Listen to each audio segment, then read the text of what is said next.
So I said to her, I said, well, I'm glad you want to get rid of that house. Let me just point out something to you. When you sell that house, we're going to have to pay capital gains, the difference between 48.5 and what we sell it for. That's not a good deal for you. You're going to have to pay the closing costs, which you're a broker. You're going to need somebody to bring a buyer. So that's going to probably cost us about 6% of the total. And I said, with this new DSCR opportunity that has emerged over the last 2 years, it's sort of like the birthing of the Fannie Mae program of old. And I don't think a lot of people understand the advantage of the DSCR opportunity. And I said to her, I said, would you rather keep that house now that it's 100% rehab, and take $175,000 in a DSCR loan, which we wouldn't have to give one penny of that away, put all that in the bank account, put a tenant in there for $1,600 a month because that's the average market rate of today. That would make it cash flow by about $150 to $200 a month. And then you could depreciate that out again, and you could deduct the interest on the new loan and look at all the tax advantage. And guess what? You still own that asset. Welcome to the Real Estate Pros Show, where we interview real estate investing professionals from coast to coast, as well as the service providers that serve the real estate investing industry. Our goal is simple: share what's working now to help you improve and scale your business to the next level and meet the pros that can help you get there. Real Estate Pros is powered by Investor Fuel, America's leader in helping real estate investors and professionals build the business you need to live the life you've always dreamed of. Let's start today's show. Property insurance for real estate investors doesn't have to be difficult, but it does need to be there to protect you when you need it. MyInvestorInsurance.com not only provides insurance at 15 to 30% cheaper than traditional agencies, it's built specifically for real estate investors like you. You can set up an account in about 2 minutes, get quotes on properties, turn on and turn off insurance for your fix and flip or rental properties in around 2 minutes without having to talk to anyone directly, all through our portal. There's no better way or faster way to make sure you've got the coverage you need to protect you, and no more lengthy policies either. Once you're set up, you're billed monthly and prorated by the day for however long your policy is active. It's powered by MSI, the third largest independent MGA, with 1.5 million customers and more than $1 billion in cumulative premiums written. Get set up today in about 2 minutes at myinvestorinsurance.com/fuel. Hey folks, welcome back to the show. Today's guest, Cory Winningham, is the president of Homes by Ann David. They build custom homes in Florida in the Citrus, Marion, and Levy counties. He also has a background as an investor and a correspondent lender as well. You can find Homes by Ann David at homesbyanndavid.com. Cory, thank you for taking the time today. My pleasure. My pleasure. I really want to dive in here and talk about new construction specifically, because right now throughout the country, I'm seeing this as a trend and also something that's being done to address really affordable housing. You've got over 21 years in new construction. How did you get into the new construction space?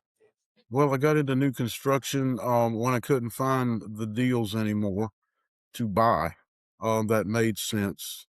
So at the time, I didn't know anything about building, but I had a friend that had built a couple of houses. So together we started building a couple of houses. And back in the day, in the late 90s, I mean, I was happy to make $5,000 on a deal. And then when I got into new construction in 2003, the first deal that we did, we did 25 grand. And it was effortless, to sell a new house compared to an older home. Hmm. So part of the construction evolution came as a result of having so many rental properties that I found myself as 100% handyman. I would just drive around and constantly repair things and fix things. And it just wasn't fun for me to have to do all that on my own, because it took away from my attention from finding deals and buying deals and closing deals and all the other things that come with real estate investing at that particular stage. So the construction company was actually formed to take care of my real estate. Um, so I just it just morphed into building, and I had to have a purpose different from the big box builders. So we focused on I don't know if you're familiar with Public supermarkets, but Yeah. they are the premier grocery chain in the state of Florida, and so I worked for them for years. Stop living on an island and join the #1 mastermind in America for professional real estate investors.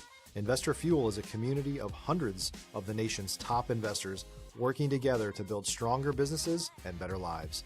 In addition to the amazing community of real estate investors acting as a board of advisors for one another, Investor Fuel members have access to 100% funding on purchase and repairs for our members only, a health insurance program, and benefits and discounts that more than pays for the membership of most of our members, meaning it's actually costing you money to not be a member of Investor Fuel. If you're looking to scale your business and build a business that allows you to live the life of your dreams, please visit investorfuel.com today and book a call with our team. And so I took everything that I learned from that and I applied it to the real estate development game, and we set ourselves above the normal bills. We were semi-custom and we were flexible with clients who didn't get that flexibility with the other builders. And still they don't get that flexibility. I customize plans. I don't care what color you pick. I don't have to live in the house, but if it makes you happy, I let the customers develop the kind of house that they've worked all their life to own and retire in. So that's been a good niche for us um, to to address that affordable house development product is not an easy thing. So we have created a fresh start series that is designed to help the first time home buyer get into a quality house. It's got a little bit of bells and whistle to it compared to our competitor. And of course, a retiree that wants to downsize, it would fit their need as well. So we tailored a few homes to that category, but primarily, we have enough business every day from people that do not wanna do business with the big builders because of their inflexibility. So, flexible is good, um, and it takes a lot to be flexible because, you're a real estate investor.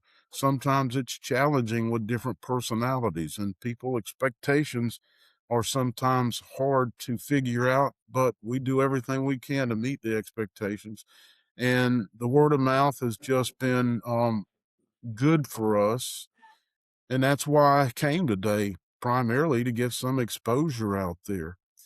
So I don't necessarily um, focus on new construction all the time. And if I do, it's gut investors that are interested in participating in deals and partnerships and things like that. So it's become a pretty successful thing. We got 45 houses under construction right now, ranging from uh, the potential of 50 to 100 plus $1,000 in gross profit out of those deals. So, you're a real realtor, you know what the net effect of closing costs does to the Right. bottom line. But we're also real estate brokers. And then when I got into real estate in 1998, I bought a Carlton Sheets course. I don't know if anybody remembers Carlton. I was on a business trip, and one of the managers that I took with me on the trip, we had a room together. It was a pleasure trip, and he snored so bad and I couldn't sleep. So at 2 a.m., I went down to the common area and shot the cue ball around a pool table. And while I was doing that, Carlton Sheets had an infomercial running. And I leaned back on the pool table and I watched the infomercial. And the next thing you know, I paid $269 for that course in 1995. And as soon as I received it, I flipped open the binder and it said 90 days to your first real estate deal. And I want you to know that it took 390 days for me to get up the nerve to buy my first deal. So I purchased the course in 1995. I bought my first house with my wife, who's my partner, in 1998. And in 1998 to 2002, her and I together bought 104 houses. We kept 75 of those. And next thing you know, just like I said earlier, I was in the game of going around and being a handyman and fixing things all the Right. time. If you're looking for consistent, high-quality leads, look no further than Investor Machine. Investor Machine isn't just another agency. It's the most sophisticated, data-driven lead generation company on the planet for real estate investors, and serves the role of being not just a lead generator for your business, but a marketing partner that is helping you achieve your goals along the way. Go to investormachine.com to learn more and schedule a call with our team today.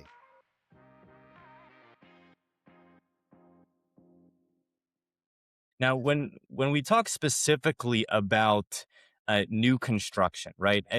I'm imagining this was a very interesting time to be in ground up construction, because the regulations for lending were not nearly what they are today. So, before the global financial crisis, I'm imagining being a builder was not just something that was good from a price entry standpoint, because the costs were lower, of course, and inflation wasn't as high, but also too, you had a buyer pool that was hungry, and they were getting qualified quite easily. Yes. I found that for me, my focus was on retirees being in Citrus County. I had landed into a plan unit development developed by the Deltona Corporation, who went bankrupt in 1995. And they had 9 plan unit developments around the state of Florida, one in Citrus Springs, Florida, where I wound up taking a delinquent tax deed from a tenant that couldn't pay the rent. And, in the rental business, you take what you can get or you get zero. And it opened the door for me to come to Citrus Springs, where I found this massive plan unit development with over 35,000 buildable lots. And there were only 22 houses here at the time. So you could buy properties for $1,200. Wow. Today those properties sell for 25 to 40. And they have been up and down through the years.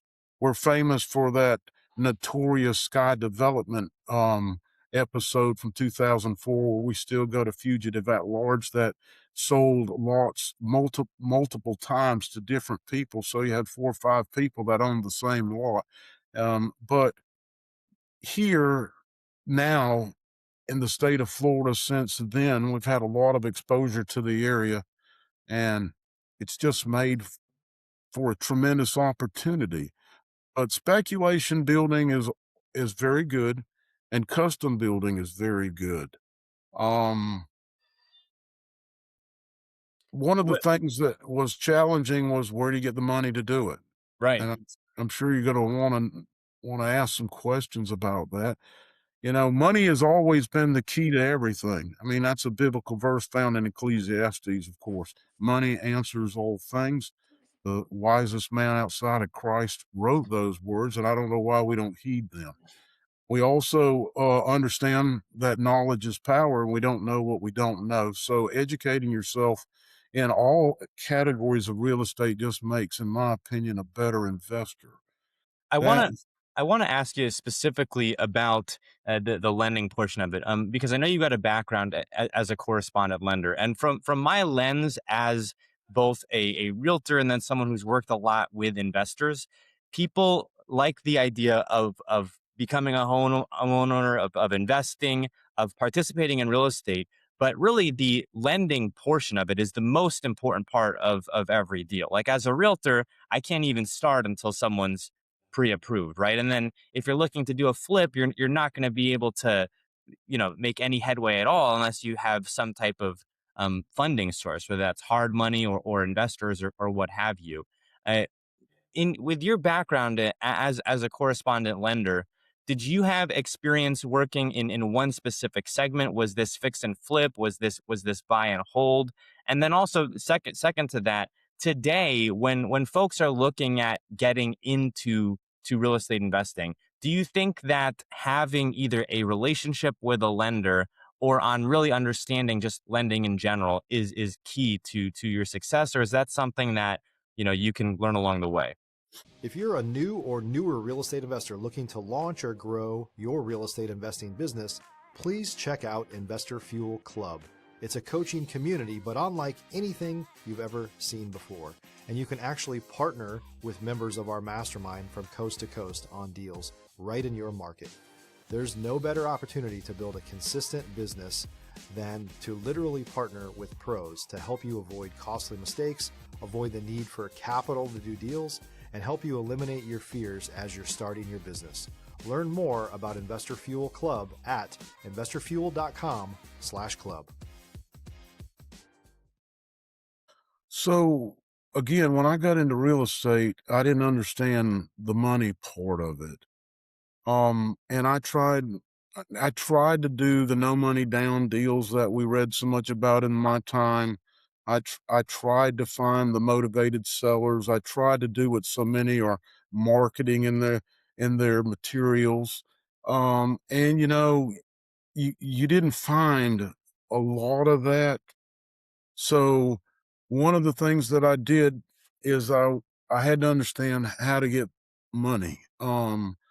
Because a conventional way was I had good enough credit that I could put 10% down, but also needed the closing cost money to do that. So back in my day, if you were buying a $60,000 house, which is unheard of today, but you're talking about 28 years ago, houses were 60,000 and rental rates were 600. And today, you got $300,000 houses and you're lucky to get 2,200. So the negative effect is different today. And I could talk about how do you make up the these the deficiencies, but it would come from having to do some of the stuff that you generally get in to do. You got to buy and flip and build yourself some Right. capital so that you can get an equitable position. Now, I wouldn't have survived in real estate investing had I not had so many houses. Um, and volume was the key to my success. I know a lot of people get into real estate and they get one or two houses, Right. and the next they're drowning because of repairs or from people that don't pay the rent or from evictions. I mean, it's not as rosy as so many people try to sell it as.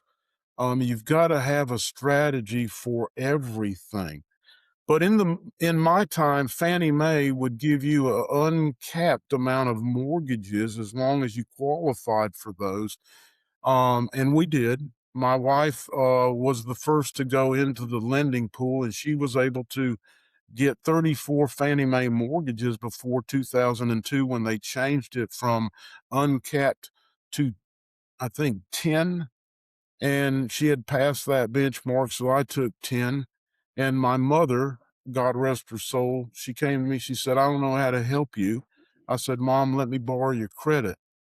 And she trusted me, and so she actually let me get 10 loans under her credit. So we were able to get 45 Fannie Mae loans.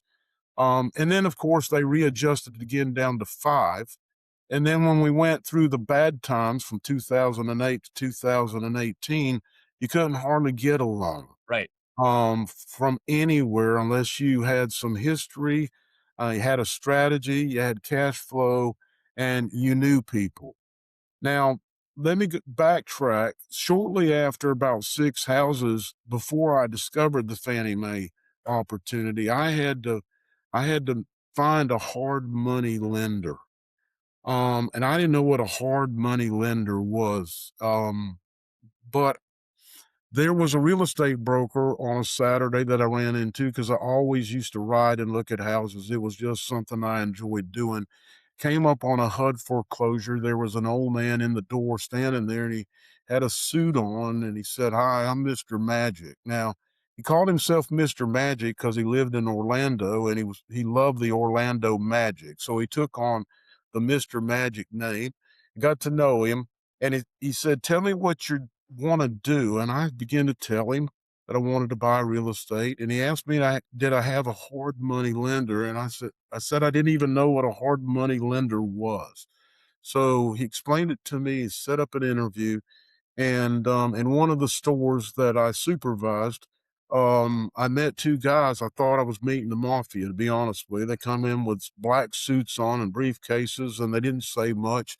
And they threw a residential loan application down in front of me, and they asked me just a couple of questions, told me to fill out the loan application, said, "We'll let you know if we want to lend you money."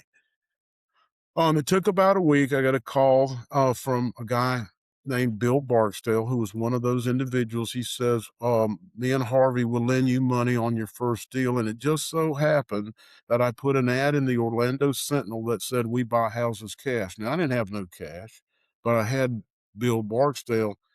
And a guy called me um, and told me that he had a home for sale. And wanted to know if I could come by and look at it and make an offer.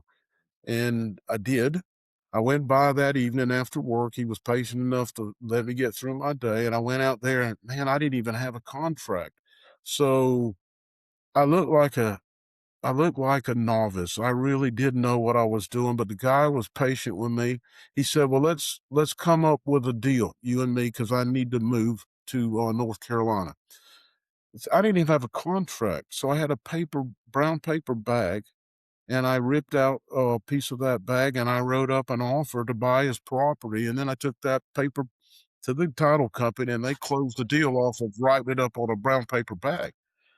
Um, but what the funny thing was, this was my first deal with Bill Barksdale, and, when we got to the closing table, Bill showed up. He didn't usually show up, but he was funding the deal. And the gentleman and his wife showed up all packed up in their car. It was sort of like a Beverly Hills Billy thing. They pulled into the title company, watched them come up to the second floor. We sat down, and the title agent began to explain the documents. He said, "Hold on a minute." He said, "Cory, where's the cash?" And you know how title companies work. They're going to cut him a check or they're going to do something different. They're not going to give him cash. And he said, "Cory, you said you bought houses for cash. I got to see the cash." So I looked at Mr. Barksdale and I didn't know what to say or what to do. And he looked back at me, says, "I'll take care of it." So he stepped out of the room and called somebody, maybe the bank that he banked with, and stepped back in. He said, "The cash will be here in 20 minutes." And his name was Robert. Robert sat there. He said, "Well, we'll wait." So he didn't want to talk about any of the documents at all. And next thing I know, a courier came with a bank bag, and in it was, I don't, 35 or $38,000 in cash.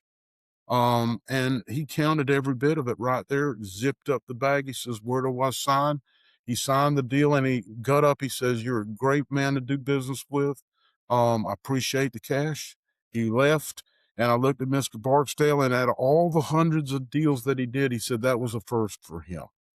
So hard money guys make things happen when you don't think they're going to happen. Who would have thought in 1998 that a guy would show up with 38,000? I think it was 38,000 in cash in a bag to close a deal at a title company. So That's one story, you'll never forget, because true. there's so much about that deal, from writing it down on the paper bag to then going to the closing. The lender shows up, right? And it's almost like, threading the needle of what needs to happen to keep a deal from going off the rails. We are coming up on time here, though, Cory. Any new projects that you're working on, as well? How can our audience reach out to you or your team? So you can reach out to us at our website. Obviously, there's an info box there. You could message me there. Um, our number is on the website as well. Um, I build a lot of assets now. I don't buy them. Obviously, I get better deals that way. I get better insurance rates that way. I have brand new roofs, brand new water heaters, brand new windows, brand new kitchen, brand new. appliances. That makes for a better strategy today. But I'm a 28-year investor now. So you had mentioned tax advantages and things like that.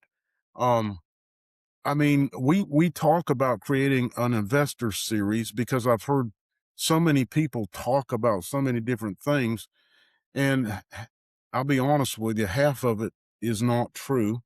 Um, and so I would teach a series on the truth that they don't tell you about real estate.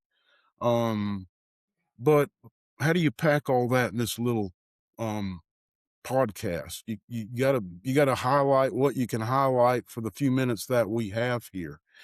Um, I build brand new duplexes is one of my favorite things.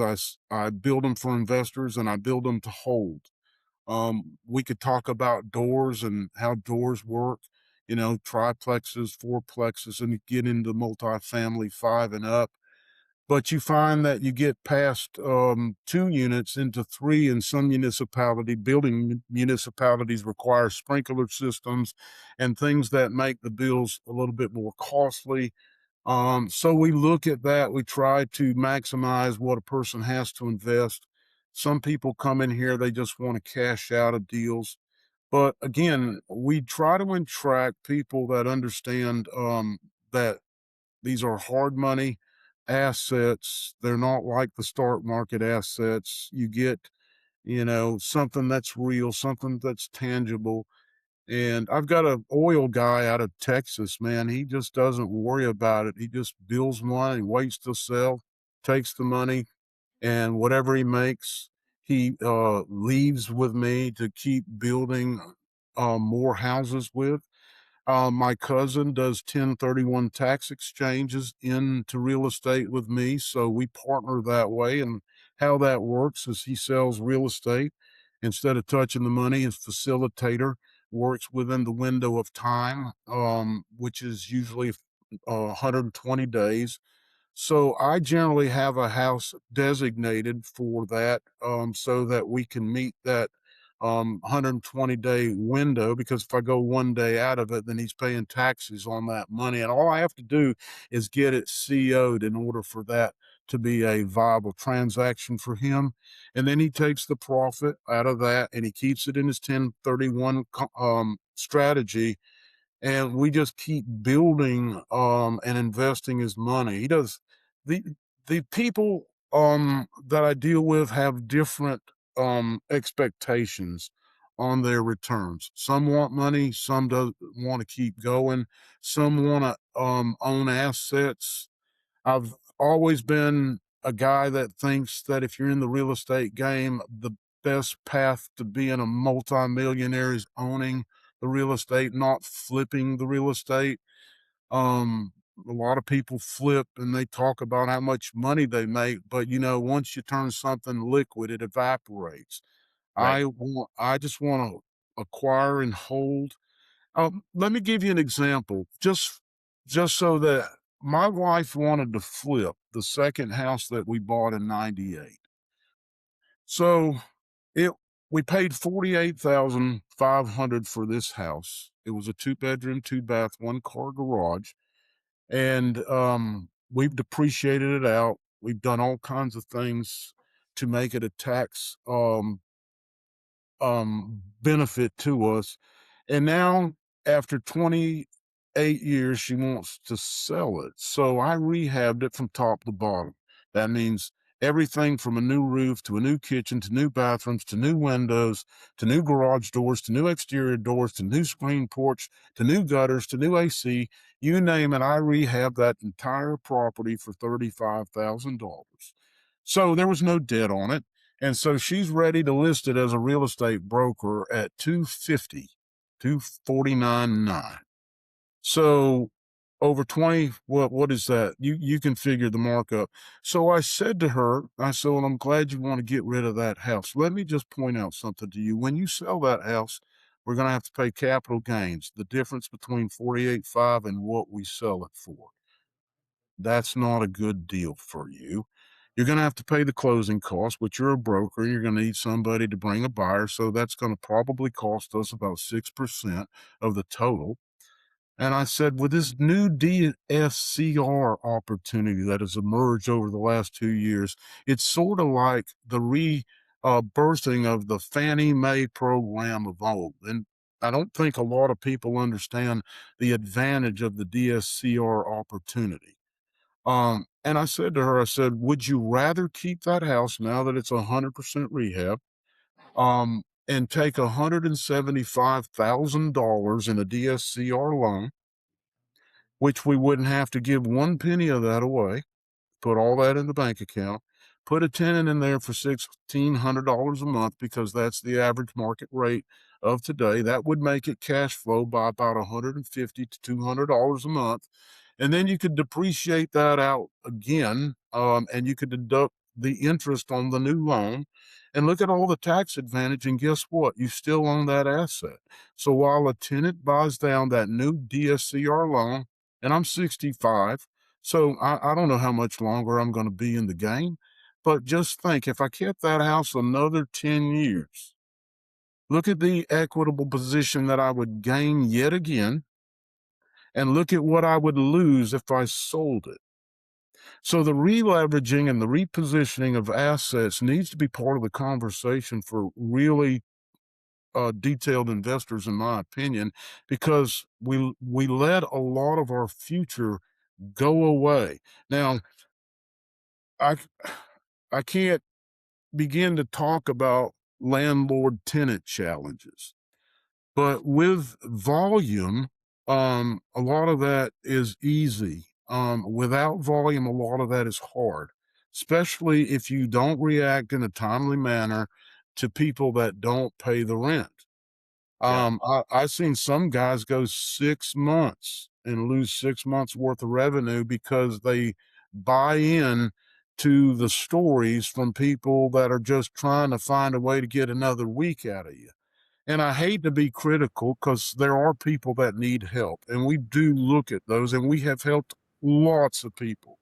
But as an investor, I'm just talking about the regular tenant that can't make their obligation. And if you've got to react, you've got to have in your strategy an understanding there, in my opinion, on how to incentivize tenants to pay. So we give them discounts if they pay on time. And we do a number of different things to help them stay in the homes. Now, obviously, the longer that you're an investor, you don't have to pinch the properties for top dollar, which I still have the very first tenant from the very first house that her and I bought in 1998. And she's been a Section 8 tenant since then. And I can tell you the taxpayers have paid for that house 3 times. I paid $52,900 for a 3-bedroom, 2-bath, 1-car garage in 1998, and that property is worth $330,000 today, and it's been paid for every month by Section 8. Now, I mean, on and on I could go with deal after deal after deal, but those are the first 2 deals that I bought in 1998. So you can see Awesome. just what I said, how Yeah. much opportunity there is to be in the real estate game. Now we are coming up on time here, Cory. We've discussed so much today, from the idea of getting into new construction to buying and holding versus fixing and flipping, but then also working with retail buyers and working with investors. Thank you so much for taking the time today, Cory, to come on our show. Thanks for talking to our audience. No, thank you so much for having me. I really enjoyed talking to you, Frank. Thanks for joining us for today's Real Estate Pros Show. You can learn more about the amazing benefits of the Investor Fuel Mastermind community, including surrounding yourself with hundreds of other rock stars, 100% financing for your deals, and members-only discounts from vendors you're likely already using that, as a member of Investor Fuel, will save you more than the cost of your membership. Visit investorfuel.com to learn more. If you're interested in joining us as a guest of this show, please visit investorfuel.com/pros to apply. You can also check the show notes for access to free resources, how to get access to world-class lead generation, and much more. Don't forget to subscribe so you never miss another episode. Have a great day. We'll see you on the next show.